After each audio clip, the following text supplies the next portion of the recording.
My mother changed my wedding dress without telling me when I refused to wear it. She showed up in a white gown and announced her own vow renewal during my reception. I should have known something was wrong when my mother insisted on picking up my wedding dress from the boutique. "It'll be one less thing for you to worry about," she said in that voice that always made her sound like a martyr. Against my better judgment, I agreed. After all, I'd already tried on the dress multiple times. It was perfect. A simple, elegant satin, a line with delicate lace overlay, no frills, no massive train, no princess poof. 2 days before the wedding, when I went to her house for the final fitting, what hung in her spare bedroom wasn't my dress at all. Instead, I found a monstrosity of tulle and crystals, a ball gown with a sweetheart neckline, and enough embellishment to sink a small boat. "What is this?" I asked, already knowing the answer. "Your wedding dress?" My mother beamed. "I had some alterations done. You look like an actual bride now, not like you are going to a business dinner." My stomach dropped. "Where is my dress? The one your dress, the one I chose, the one I PI'd for?" Her smile faltered. I returned it. "This is so much better, honey. Trust me when you see the photos. You returned my dress without telling me." I could hear my voice rising, but couldn't control it. "The wedding is in 2 days. Don't be dramatic," she sighed. "I knew you wouldn't approve the changes, so I handled it myself. You'll thank me later." I left without trying on the dress, ignoring her calls and texts for the next 24 hours.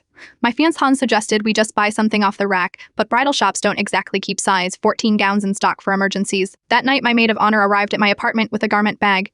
"Your mother dropped this off at my place," she said cautiously. "She said you were being difficult about the dress." Inside was my original dress. Apparently, she'd lied about returning it, just to force me into her choice. I was relieved but furious. When I called her, she acted like she'd done me a favor. "I kept your plain dress as a backup, but you really should consider the beautiful gown I selected." I told her in no uncertain terms that I would be wearing my dress, and if she couldn't respect that, she didn't need to attend. She cried. My father called to tell me I was breaking her heart, but I stood firm. I wore my dress. My mother showed up in a white lace gown that looked disturbingly bridal. During the reception, she clinked her glass for attention. Before anyone could stop her, she announced that she and my father would be renewing their vows for their 35th anniversary right then, during my reception. She brought a minister friend who was already here for the wedding anyway. My new husband reached for my hand under the table, silently asking how I wanted to handle this. But before I could respond, my father stood up. "Margaret, sit down," he said quietly. "This is our daughter's day." In 28 years, I'd never heard him contradict her, but I've planned this for months, she protested.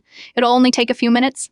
His voice was firm. "We're not doing this, not today." He turned to our guests. "Please enjoy the celebration. The only marriage we're celebrating today is this beautiful new one." My mother fled to the bathroom. My father followed after squeezing my shoulder. They returned 30 minutes later, my mother's eyes red but her composure restored. She didn't speak to me for the rest of the reception. The next day, she acted like nothing had happened. When I tried to discuss it, she waved me off. "You've always been so sensitive. I was just trying to make your wedding special." 3 weeks later, when our photographer delivered the wedding photos, my mother immediately requested copies of all the pictures where you can see my dress clearly. I've set up an appointment with a therapist for next week and separate sessions for my husband and me to learn how to set boundaries before we have children, because I have seen firsthand how a mother's need to be the center of attention can overshadow the most important moments of her child's life, and that's one family tradition I refuse to continue.